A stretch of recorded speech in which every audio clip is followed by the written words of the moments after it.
आइए फ्रेंड्स, आज हम आरआरबी एनटीपीसी के क्वेश्चन करेंगे। क्वेश्चन पहला है हमारे पास, एक निश्चित धनराशि समान वार्षिक ब्याज दर पर 4 वर्ष में 6,000 और 7 वर्ष में 6,750 हो जाती है, वहाँ धनराशि कितना है। हमें इसमें मूलधन प्रिंसिपल ज्ञात करना है। तो आइए हम इसको सोल्व करते हैं। तो हमें पी मूलधन प्रिंसिपल ज्ञात करना है। धनराशि जो हमारी वो 4 वर्ष में कितनी हो जाती है, 4 वर्ष में 6,000 और 7 वर्ष में 4 और 3 7 वर्ष में कितनी हो जाती है, 6,750 रुपये। अब फ्रेंड्स हमें क्या करना है,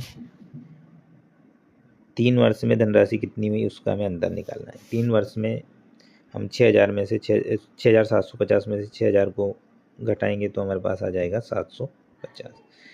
तो 3 वर्ष में जो ब्याज बना हमारा वो कितना बना, 750 का। अब हमें ये निकालना है कि 1 वर्ष में कितना ब्याज बन रहा है। तो उसके लिए हम क्या करेंगे, 750 में 3 से भाग लगाएंगे क्योंकि ये 3 वर्ष का ब्याज है। 3 से इसको काटेंगे तो हमारे पास आ जाएगा 250, 250। ये हमारा 1 वर्ष का ब्याज निकल के आ गया।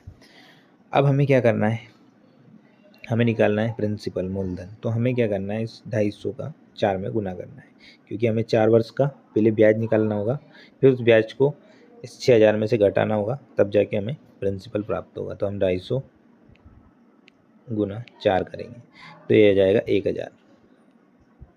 अब इस 1,000 को हमें 6,000 में से घटाना है। जब हम 6,000 में से 1,000 को घटाएंगे तो हमारे पास क्या आ जाएगा, 5,000। तो 5,000 जो है वो हमारा क्या होगा, प्रिंसिपल होगा, मूलधन होगा, हमारी धनराशि होगी। ऑप्शन नंबर सी इस क्वेश्चन का आंसर है 5,000। आइए फ्रेंड्स, हमें नेक्स्ट क्वेश्चन दे रखा है 81% का वर्गमूल क्या होगा। 81% दे रखा है हमें। यहाँ से हम परसेंटेज हटाएंगे तो नीचे क्या आ जाएगा, 100 आ जाएगा, 100 आ जाएगा। हमें वर्गमूल निकालना है तो हम इसके ऊपर रूट लगा देंगे। 81 किसका वर्गमूल होता है, 9 का वर्गमूल होता है। और 100 किसका वर्गमूल होता है, 10 का वर्गमूल होता है। तो हमारे पास आ गया 9/10। अब हमें ये परसेंटेज में बताना है, इसलिए हम इसमें 100 से गुना कर देंगे। 1 0 से 1 0 कट जाएगी। 10 9 का गुना 10 में करेंगे तो हमारे पास क्या आ जाएगा, 90 आ जाएगा, 90%। इस क्वेश्चन का आंसर है हमारा ऑप्शन नंबर सी, 90%। 81% का जो वर्गमूल होगा वो कितना होगा, 90% होगा। फ्रेंड क्वेश्चन नंबर 3 है हमारा, 5,000 रुपये की धनराशि पर 10% वार्षिक ब्याज दर से 2 वर्ष के साधारण ब्याज और चक्रवृद्धि ब्याज के बीच में कितना अंतर होगा, ये हमें बताना है। फ्रेंड्स हमें धनराशि कितनी दे रखी है, 5,000 रुपये, और ब्याज की जो दर दे रखी है हमें 10%। 10% को हम क्या लिख सकते हैं, 10/100। 1 0 से 1 0 कट जाएगी, यहाँ पे आ जाएगा हमारे पास 1/10। अब हमें इस क्वेश्चन में क्या करना है, पहले हम 5,000 में 1/10 से क्या करेंगे, मल्टीप्लाई करेंगे। यहाँ 1 0 से 1 0 कट जाएगी, क्या आ गया हमारे पास, 500। 500 को हम यहाँ लिख देंगे। फिर हमें एक बार और 5,000, ये तो हमारा 1 वर्ष का है, हमें 2 वर्ष का निकालना है। 2 वर्ष का निकालने के लिए फिर से हम इस 5,000 में 1/10 से मल्टीप्लाई करेंगे। तो हम 5,000 में 1/10 से फिर से मल्टीप्लाई करेंगे। 1 0 से 1 0 कट जाएगी, क्या बचा हमारे पास, 500। यहाँ पे हम 500 लिख देंगे। अब हमने पहले इससे किया, हमारे पास 500 आया, फिर डबल से इससे किया, फिर हमारे पास 500 आया। अब हमें इस 500 को 1/10 से मल्टीप्लाई करेंगे। आइए फ्रेंड्स, अब हम 500 को 1/10 से मल्टीप्लाई करेंगे। तो 500 इंटू 1/10, यहाँ पे 1 0 से 1 0 कट जाएगी, कितना बचा, 50। 50 को हम यहाँ लिख देंगे। ये हो गया हमारा 2 वर्ष का साधारण ब्याज और चक्रवृद्धि ब्याज। देखो इन तीनों को जब हम जोड़ेंगे तो हमारा क्या निकल के आएगा, चक्रवृद्धि ब्याज जो आएगा 500 और 500 1000 प्लस 50 हो जाएगा हमारा 1,050। 1,050 हमारा क्या निकल के आया, चक्रवृद्धि ब्याज। और हम इन दोनों को जोड़ेंगे 500 और 500, तो हमारे पास क्या आएगा, 1,000। ये हमारा क्या निकल के आया, साधारण ब्याज। अब 1000 ये है और ये 1050 है। अब हम 1050 में से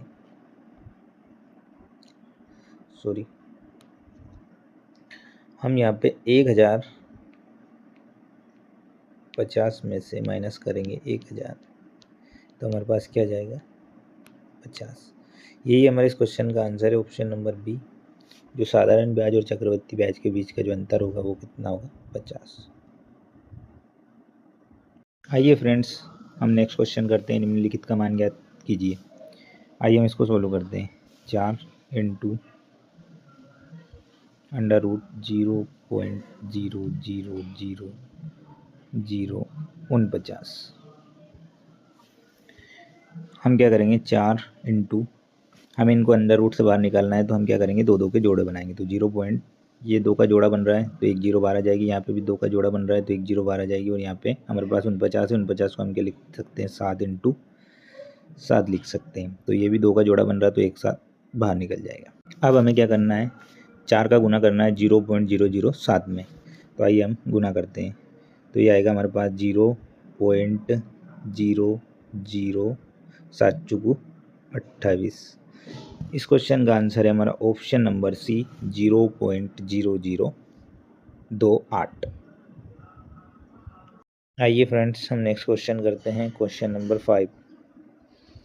यदि एक आयत की लंबाई उसकी चौड़ाई की तिगुनी है और उस आयत का परिमाप 48 सेंटीमीटर है तो उसकी चौड़ाई ज्ञात कीजिए। हम यहाँ पे लिख लेते हैं लंबाई, यहाँ पे लिख लेते हैं हम चौड़ाई। चौड़ाई को हम b से व्यक्त करेंगे। चौड़ाई कितनी होगी, x, लंबाई होगी 3x। लंबाई चौड़ाई की 3 गुनी है। अगर चौड़ाई x है तो लंबाई 3x है। उन्होंने आयत का हमें क्या दे रखा है, परिमाप दे रखा है। तो आयत का परिमाप का सूत्र होता है 2l + b बराबर में हमें कितना दे रखा है, 48। यहाँ पे हम लिख लेंगे 2, l कितना है हमारे पास, l है हमारे पास 3x, तो 3x लिख लेंगे, मतलब लंबाई 3x है, चौड़ाई कितनी है, x है, तो चौड़ाई हम x लिख लेंगे, बराबर में 48। इस 2 से इस 48 को कट कर देंगे तो यहाँ जाएगा हमारे पास 24। 24 दूनी कितना होता है, 48। अब आगे हम यहाँ सोल्व करेंगे। यहाँ से हमारे पास इन दोनों को हम जोड़ेंगे, 3x और x को, तो ये हो जाएंगे 4x, और बराबर में हमारे पास क्या है, बराबर में हमारे पास 24 है। इस 4 से इस 24 को कट कर देंगे तो ये हो जाएगा 4 छंग 24, मतलब x बराबर 6 आ जाएगा। उन्होंने हमसे कहा है कि हमें चौड़ाई याद करनी है। चौड़ाई याद करने के लिए हम यहाँ पे देखेंगे, चौड़ाई हमारे पास क्या है, x है, तो हम x का मान क्या है, हमारे पास 6 आया, तो हमारी चौड़ाई भी क्या होगी, 6 होगी। तो b बराबर हमारी कितनी हो जाएगी, 6। जो चौड़ाई है वो हमारी आ जाएगी 6। और अगर इसमें हमसे उन्होंने लंबाई पूछी होती कि लंबाई क्या है, तो हम क्या करेंगे, 3x में x की जगह x का मान रख देंगे, तो 3 इंटू x क्या है हमारा, 6 है, 6 18 हो जाता। 18 क्या हो जाएगी इसकी, 18 हो जाएगी इसकी लंबाई, और 6 कितनी है इसकी चौड़ाई है। इस क्वेश्चन का आंसर है हमारा option number B, 6 centimetre. Friends, हम नेक्स्ट क्वेश्चन करते हैं। क्वेश्चन है हमारा, निम्नलिखित व्यंजन को सरल कीजिए। 6.5 क्यूब माइनस 5 क्यूब। इस क्वेश्चन में हमारा a cube minus b cube वाला फॉर्मूला लगेगा। तो हमारा a cube minus b cube वाला फॉर्मूला क्या होता है वो देखते हैं हम। a cube minus b cube, a cube minus b cube बराबर होता है a माइनस बी कोष्टक में a वर्ग प्लस b वर्ग प्लस ab। हमें यहाँ पे भी a क्यूब और b क्यूब वाला फॉर्मूला लगाना है। आइए हम इस फॉर्मूले को इसमें पुट करते हैं। तो 6.5 माइनस 5, यहाँ पे 6.5 का वर्ग प्लस 5 का वर्ग प्लस 6.5 इंटू 5।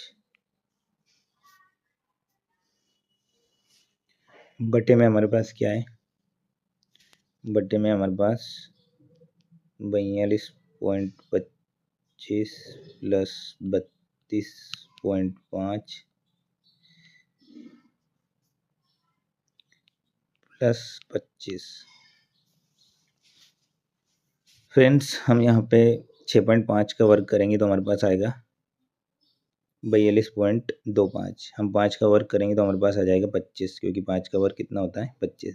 और हम 6.5 इंटू 5 करेंगे तो हमारे पास आ जाएगा 32.5। मतलब इससे ये वाली संख्या हमारी कट जाएगी। हमारे पास क्या बचा है यहाँ पे 6.5 माइनस 5। अब 6.5 माइनस 5, 6.5 में से हम माइनस करेंगे 5 तो हमारे पास क्या बचेगा 1.5। इस क्वेश्चन का आंसर है हमारा ऑप्शन नंबर सी 1.5। हम नेक्स्ट क्वेश्चन करते हैं। Question number 7। अरुण ने 1710 रुपये में 38 किलोग्राम चावल खरीदे और उन्हें 8 किलोग्राम विक्रय मूल्य के बराबर लाभ पर बेच दिया।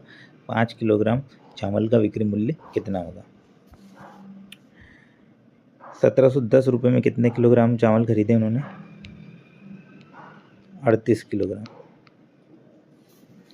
और वो बोल रहे हैं कि उन्हें 8 किलोग्राम विक्रय मूल्य के लाभ पर बेच दिए। मतलब 38 में से 8 किलोग्राम लाभ पर उन्होंने बेच दिया। मतलब 38 में से हम 8 को घटा देंगे तो 30 किलोग्राम की जो सेलिंग प्राइस है उसका मूल्य कितना हो जाएगा फिर 1710, क्योंकि उसने 30 किलोग्राम चावल 1710 में बेच दिए और 8 किलोग्राम चावल के विक्रय मूल्य के बराबर उसको लाभ हुआ। अब हमें 1 किलोग्राम चावल की सेलिंग प्राइस या विक्रय मूल्य ज्ञात करना है। तो हम क्या करेंगे, 1 जीरो से 1 जीरो काट देंगे और इस 3 से 171 को काटेंगे तो 3 पंजे 15 का यहाँ पे 5 आ जाएगा। कितना बचेगा 2, 3 सत्ते 21 हो जाएगा। मतलब 1 किलोग्राम चावल की जो सेलिंग प्राइस है वो कितनी है 57 रुपये। अब हम क्या कर देंगे 57 इंटू हम 5 करेंगे, क्योंकि हमें 5 किलोग्राम चावल का विक्रय मूल्य ज्ञात करना है। तो 1 किलोग्राम चावल का मूल्य विक्रय मूल्य कितना है हमारे पास 57, तो 57 इंटू 5 करेंगे तो हो जाएगा 5 7 35 का 5, हासिल आया 3, 55 25 और 3 28, 285। तो 5 किलोग्राम चावल का विक्रय मूल्य कितना आया 285। Option number C, sorry option number 20 question का आंसर है 285। आइए फ्रेंड्स हम नेक्स्ट क्वेश्चन करते हैं। Question number 8। 1.7 मीटर लंबे व्यक्ति की छाया की लंबाई 2 मीटर है। उसी समय पर एक लैंप पोस्ट की छाया की लंबाई 6.4 मीटर है। लैंप पोस्ट की ऊंचाई याद करना है। व्यक्ति की लंबाई हमें दे रखी है, व्यक्ति की जो लंबाई हमें दे रखी है वो दे रखी है 1.75 मीटर और लैंप पोस्ट की ऊंचाई हमें क्या करना है ज्ञात करना है। बराबर में व्यक्ति की जो छाया की लंबाई है वो 2 मीटर है और लैंप पोस्ट की छाया की लंबाई है वो है 6.4 मीटर। अब हमें ऊंचाई याद करना है लैंप पोस्ट की, तो हम क्रॉस गुना कर लेंगे तो ये हो जाएगा 1.75 इंटू 6.4 हो जाएगा 2h। अब हम यहाँ क्या करेंगे, यहाँ से पॉइंट हटाएंगे तो नीचे 2 जीरो आ जाएगी, इंटू यहाँ से पॉइंट हटाएंगे तो 1 जीरो आ जाएगी और इस 2 को भी हम इसके नीचे ट्रांसफ़र कर देंगे। यहाँ पे आ जाएगा हमारे पास 175 इंटू 64 बटा में हमारे पास क्या है 100 इंटू 10 इंटू 2, क्योंकि 2 को भी हमने यहाँ से ट्रांसफ़र कर लिया है। बराबर में क्या है h, ऊंचाई हमें ज्ञात करना है। 2 से हम 64 को काट देंगे, 32 दूनी 64, 25 से हम 100 को काटेंगे, 25 चुकू 100 और 25 से हम 175 को काटेंगे, 25 सत्ते 175। इस 4 से हम 32 को काट देंगे, 8 चुकू 32। अब हमारे पास ऊपर क्या बचा 7 और 8, 7 और 2 कितना होता है 56, हम यहाँ पे लिख लेंगे और नीचे क्या बचा हमारे पास 10 बचा, तो बटे में हम 10 लिख लेंगे बराबर में h। अब हम 10 से 56 को काटेंगे तो हमारे पास आ जाएगा h बराबर एच बराबर आ जाएगा हमारे पास 5.6। तो लैंप पोस्ट की जो ऊंचाई होगी वो क्या होगी 5.6। इस क्वेश्चन का आंसर है हमारा ऑप्शन नंबर सी 5.6 मीटर। हम नेक्स्ट क्वेश्चन करते हैं क्वेश्चन नंबर 9। यदि संख्या 6, 4, 8, 4 वाई 6, 8 से विभाज्य है तो वाई का मान हमें ज्ञात करना है। इस क्वेश्चन में हमें कुछ नहीं करना है, 8 से भाग लगाना है इस संख्या में। 6, 4, 8, 4 वाई 6। पहले हम 8 से भाग लगाएंगे तो 8 हटाइए कितना हो जाएगा 64। नीचे हमारे पास क्या बचा 0। ऊपर से हमने कितना उतारा 8, ये वापस से 8 एकम 8 हो जाएगा। यहाँ पे क्या बचा 0। अब हम ऊपर से उतारेंगे 4, 4 हम उतारेंगे तो 4 8 से नहीं कटेगा। तो हम पहले ऑप्शन नंबर ए रख के देखेंगे। अगर ए रखेंगे यहाँ पे 4 रखेंगे तो ये हो जाएगा 44। 8 पंजे कितना होता है 40, 4 बच जाएगा। और 4 अगर हम यहाँ रखेंगे तो 46 हमारा 8 से नहीं कटेगा, लेकिन तो यहाँ पे 4 तो नहीं आएगा। फिर अब हम 3 रख के देखते हैं। 3 रखेंगे तो ये हो जाएगा 43, 8 पंजे 40, फिर 3 बचेगा और ये हो जाएगा 36। 36 हमारा 8 से नहीं कटेगा। अब हम ऑप्शन नंबर 3 रख के देखते हैं 1। अगर हम यहाँ पे 4 की जगह 1 रखेंगे तो ये हो जाएगा 8 पंजे 40, 1 बचेगा और ऊपर क्या है 6, तो ये हो जाएगा 16। और 16 किससे कटेगा 16 8 से कट सकता है, 8 दूनी 16। यानी कि ऑप्शन नंबर सी जो है हमारे इस क्वेश्चन का आंसर है। जो वाई का जो मान है वो क्या आएगा 1 आएगा।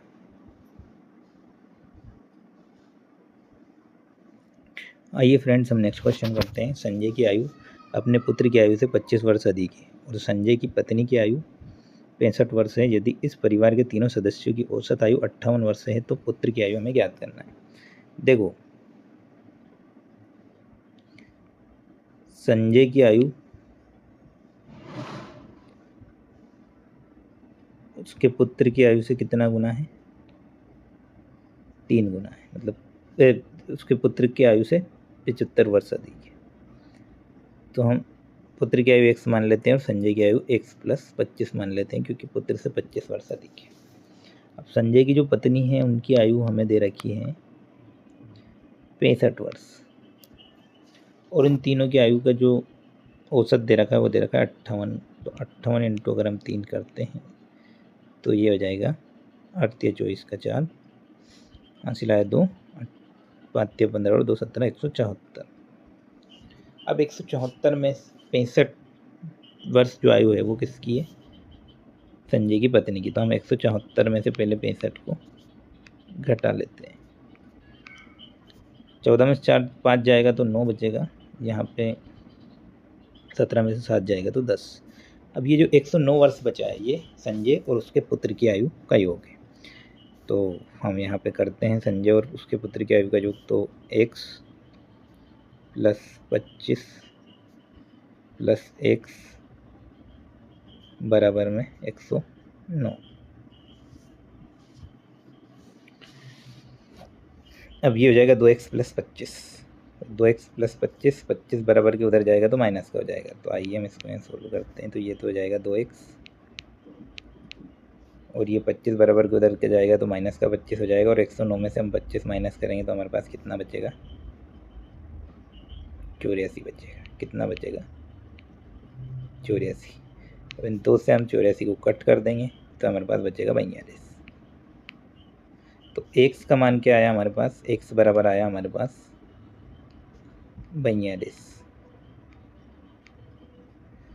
हमसे क्या पूछा है उन्होंने, पुत्र की आयु याद कीजिए। पुत्र की आयु हमने क्या मानी थी x और x का मान भी हमारे पास क्या आया 42।